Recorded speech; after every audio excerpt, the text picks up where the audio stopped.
All right, welcome back, everybody. So I think this is our last storage session of the day.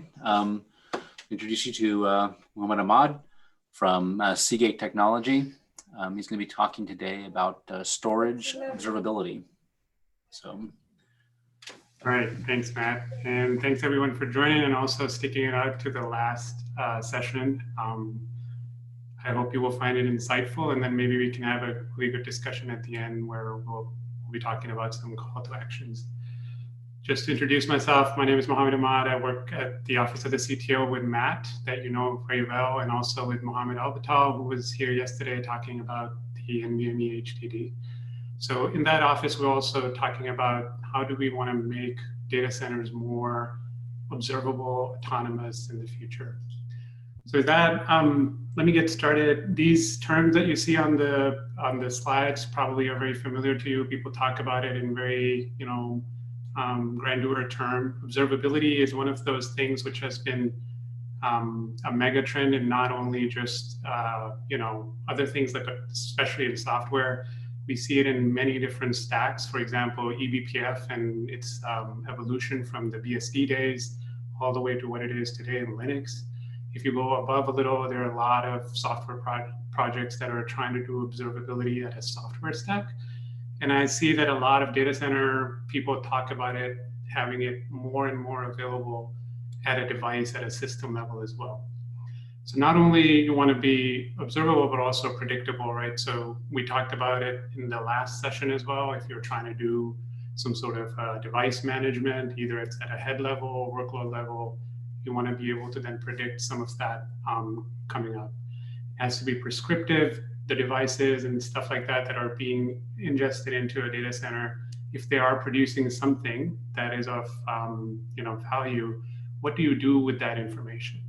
And at the end of the day, the driving force behind all of this is we want to be more and more autonomous. It doesn't matter which part of our life it is.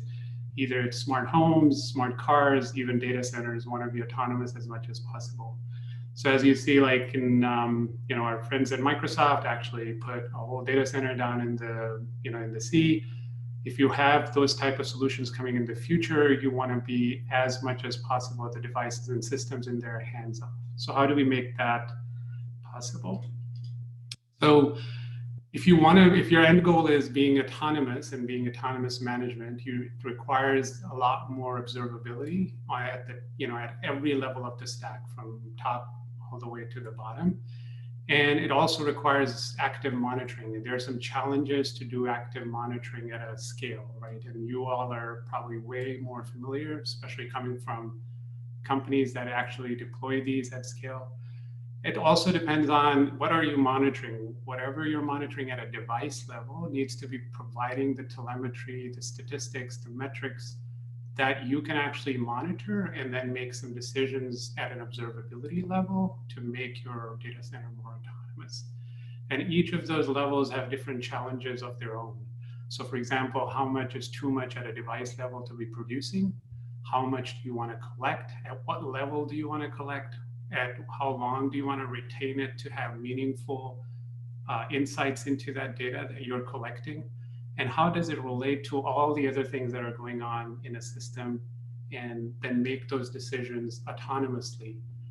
Currently, there's a lot of software solutions out there that would look at a system level and do alerting. There's a lot going on in graphical visualization. All of that is great. And we want to know how we can help OCP and a community like this to be, storage to be more autonomous, and management of storage to be more autonomous. So I know in the beginning we pitched this talk about HDD observability. I hope that we can make it a little bit more broader scope and talk about storage observability at scale in general. So when we think of it, this is like if Nirvana was there, like this is how we would think of, and we're in the future gearing towards trying to enable this whole ecosystem. What it's trying to describe in pictorial form is that you have devices and systems everywhere that are producing logs and metrics.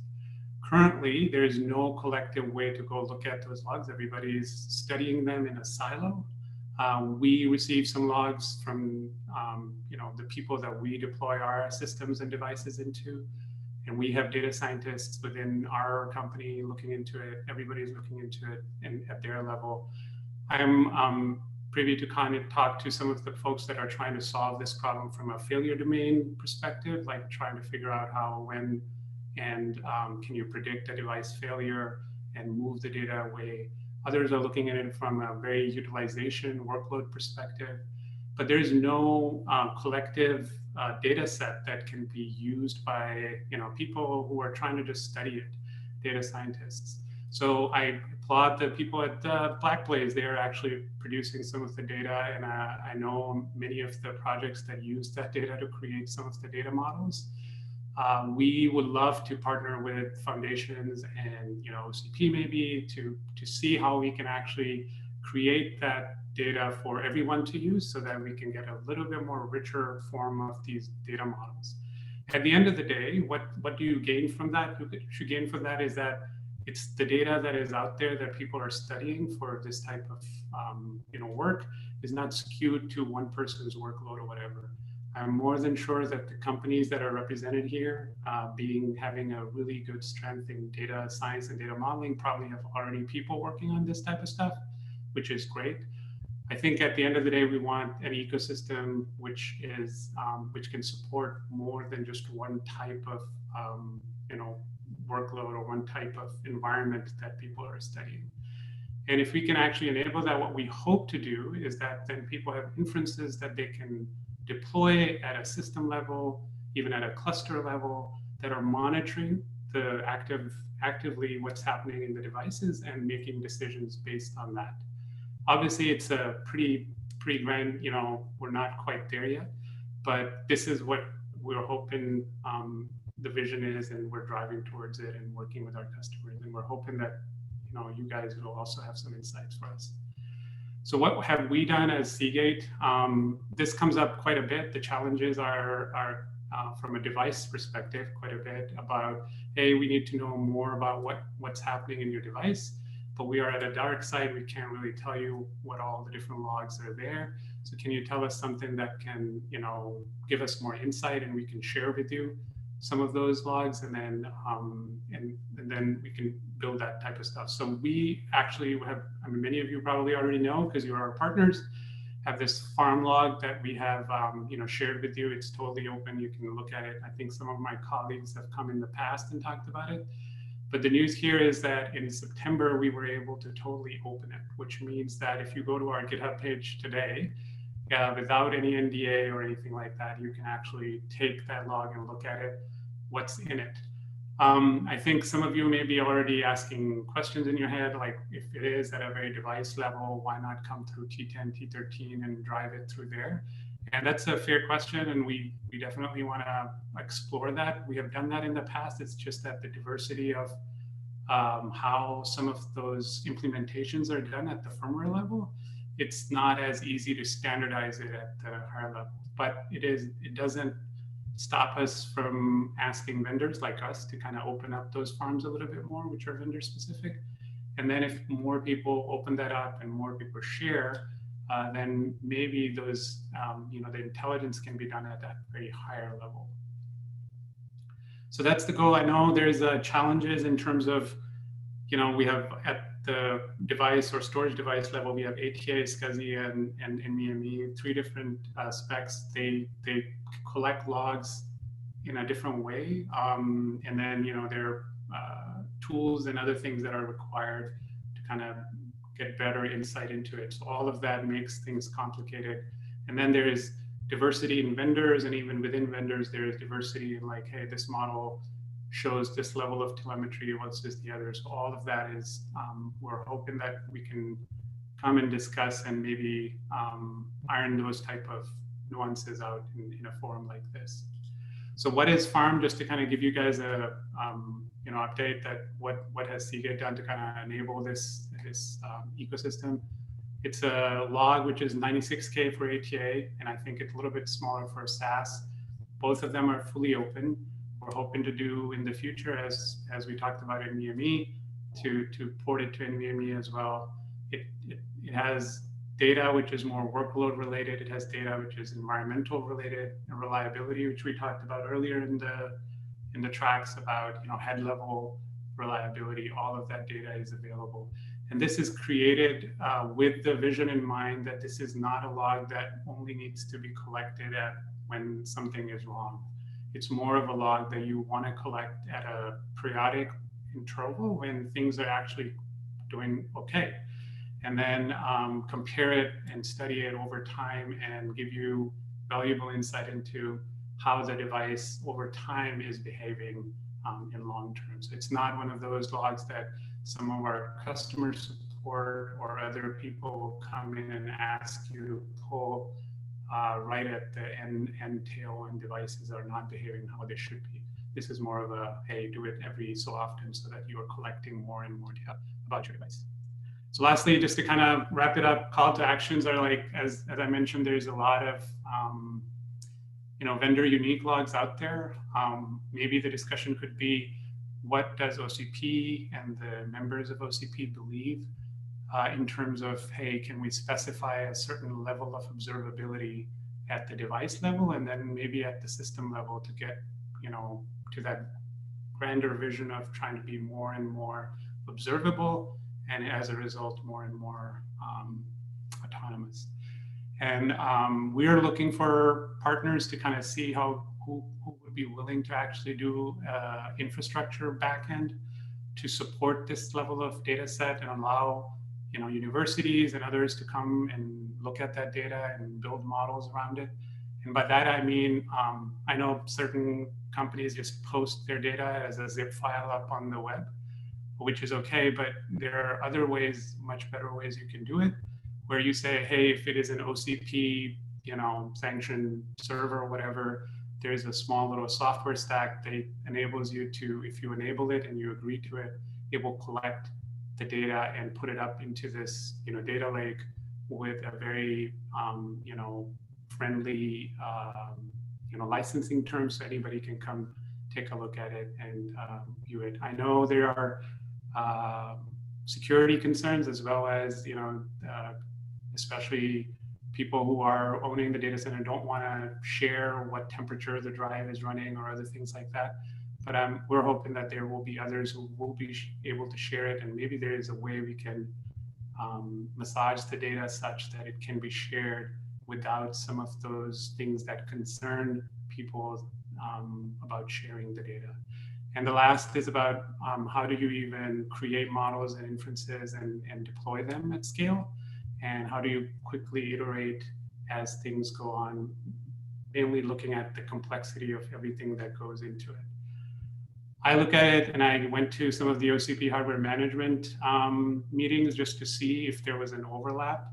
I think currently they're more focused on CPU and RAM and some of the other places. They're not looking down at the storage, but I think it's a matter of time before they'll come around as well. So I don't know if there's a value there to go talk to them. I think there's also discussion around, do you want to do this observability in band or out of band?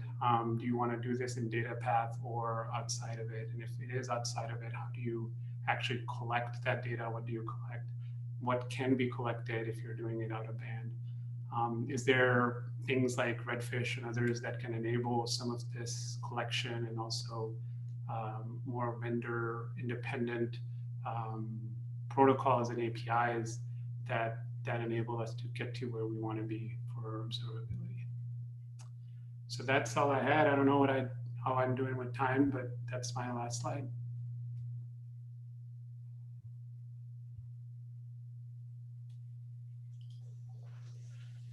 Mohammed, I thank you for that presentation. I have a question. This is Bill Boyle from Western Digital.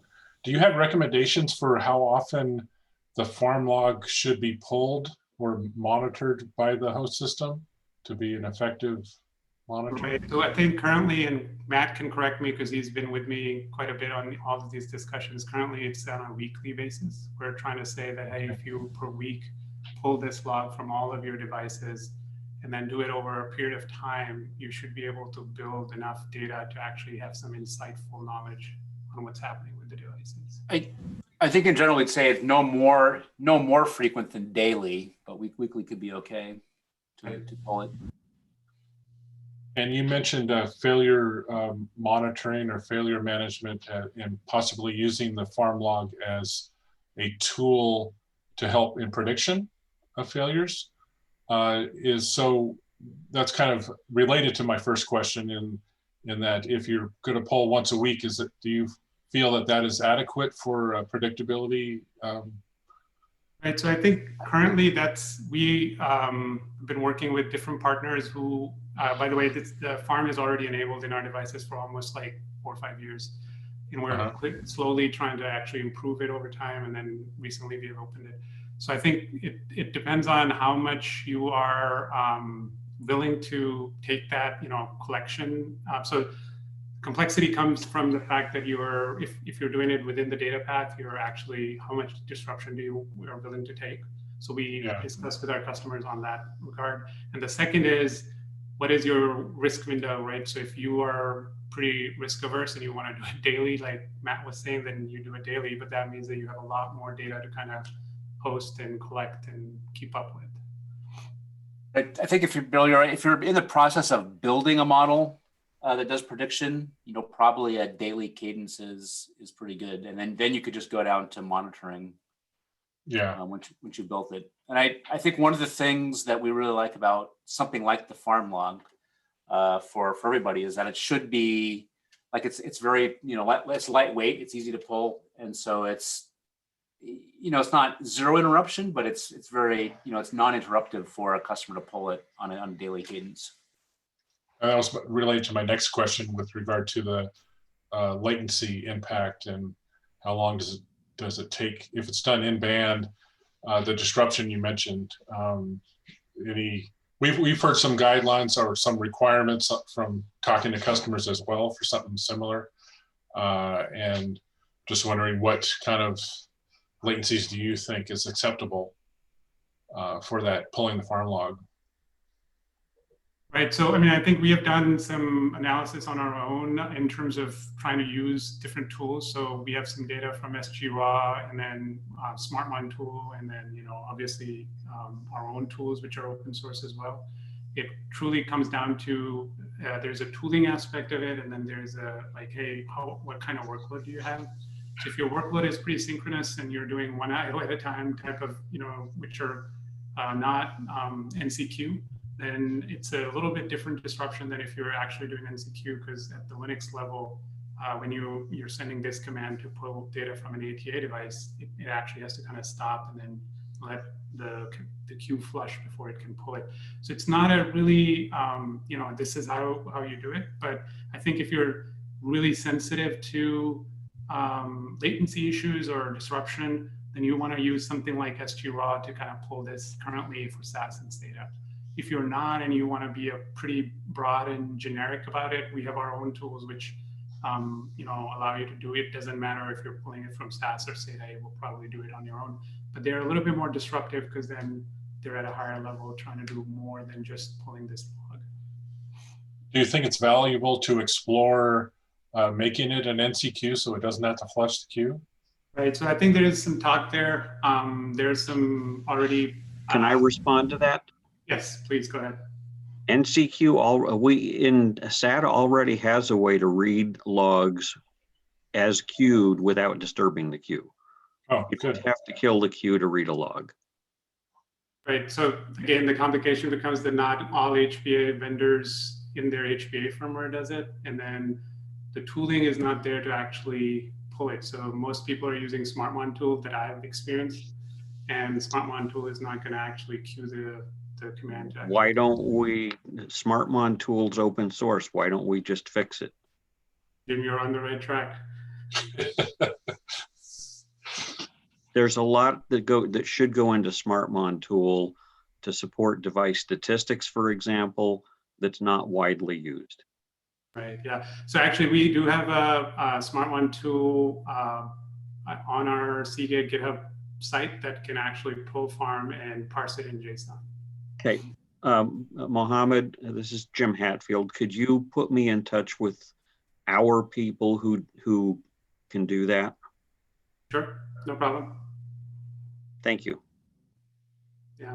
So I think one of the things I would love to explore is that there's at the higher level, at the, when the people in the IT that are actually looking at this, they're using some of the open source tools that are looking at, way more than just, device level data. And some of the tools that we're looking into, and I don't know if OCP has interest in, influencing them at a system or a device level, are things like Prometheus, and then visualization through Grafana. So creating, like, hey, if you have a OCP branded solution from a hardware perspective, here is a Prometheus node exporter that can actually pull a lot more data out of it. And here's a Grafana little dashboard which can visualize some of those data for you. So those are the kind of things that I'm hoping that we can maybe in the future debate about, and how OCP can kind of work with those projects, which are also open source, and create some, canned solutions for customers. Can I also bring up another related topic that's as in my experience, it's been the #1 blockage to using this? Security concerns. People don't want to pull logs and give it to us because they're afraid they're exposing PID, personal information. An aspect of this has to address those security concerns. Right. Sure. One of the things that we've had to do is convert everything to readable, to printable text so that somebody can scan it. There's been substantial resistance to doing it, really transferring anything in binary, and some shops refuse to transfer us the data at all. They say, yeah, we'd be glad to pull the data, but we'll analyze it for you and we'll tell you the results if we feel like it. So another aspect of this has to be that the data has to be parsable and usable without any vendor specific information in there. And that has been a substantial blockage to the to the usability of this. Sure. Yeah, so Jim, as you know, we have tools that can actually convert most of the standard ATA and SCSI logs, and even some of the NEMU ones, into CSV, text, or JSON, and those are available on our GitHub page. People can download and use them, and we enable that. But that doesn't cover some of the people who just don't want to share anything, right? And yeah, for example, telemetry logs are full of vendor-specific information, and nobody will pull it because they don't want to give us any of it, and we don't want it. Yeah, we don't want to tell them how to parse it because it reveals secrets. Right, but that's the beauty of Farm for a majority of our customers, Jim, is that this is data that we are willing to expose to customers. Okay. And let's face it, a lot of the intent of having a lightweight log like this is not to get data back from the field, but to have that data utilized in the field. Which is where customers really want it. Correct. Real-time feedback using models that are developed either by WD, Seagate, and Toshiba and SSD vendors, or community, developed by the open source community as well. So, right, I think customers really want something, data they can pull from the device that helps them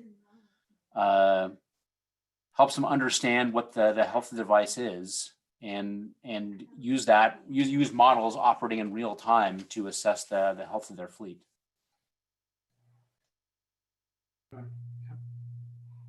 And many of the customers that we're talking about at scale are hopefully in this forum, and then maybe if OCP can discuss and come up with a more generic way than the T10, T13 way is very prescriptive at a device level and has to be generic, but maybe the expectations can be more standardized at the OCP level, so that we have a better way of deploying some of these devices and the logs that will come. The most interesting data is vendor specific.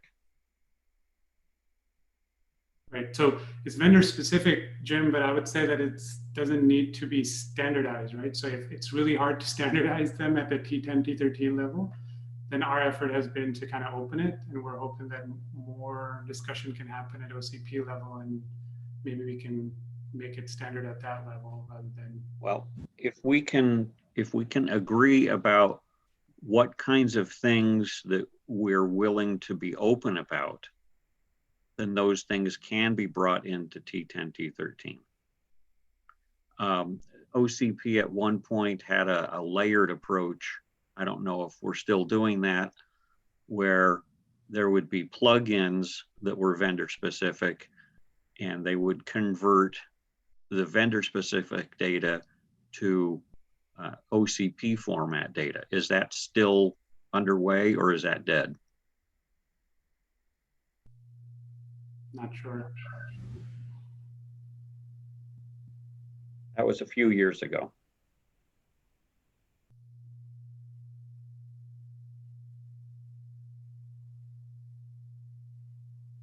Jason, maybe you could take a look into the status of that project at one point that we used to have. Yeah, I think that was several years back, right? Yeah, Yeah, because I don't that's closely tied in with this.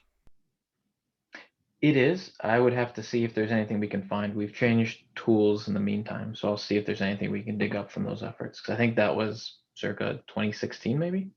Could be. I know I still have docs from it. Perfect. That may be a good way to kick it off then. Probably have a whole new group of audience and people who are interested. Yeah. Well, reach out to me if you cannot find it.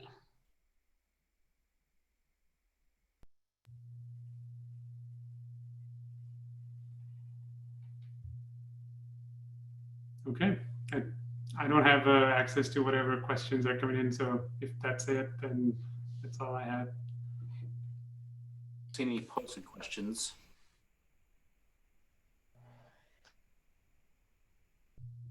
Yeah, I don't see any either.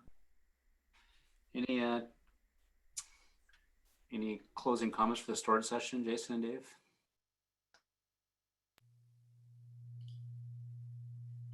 Nothing here.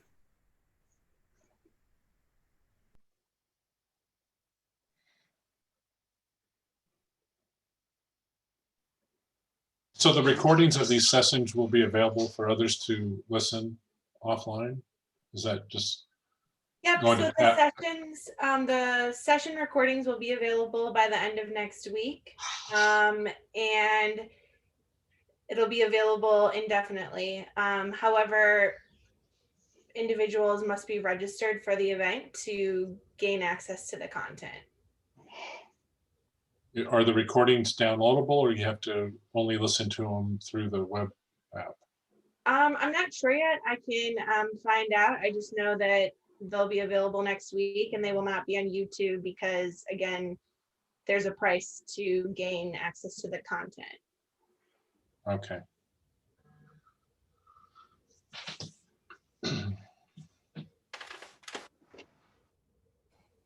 Well, on behalf of the storage group, thanks for everybody for joining us this morning. And have a good rest of your OCP Tech Week. Sounds good. Have fun. Thanks, everyone. Thanks, everybody. Bye.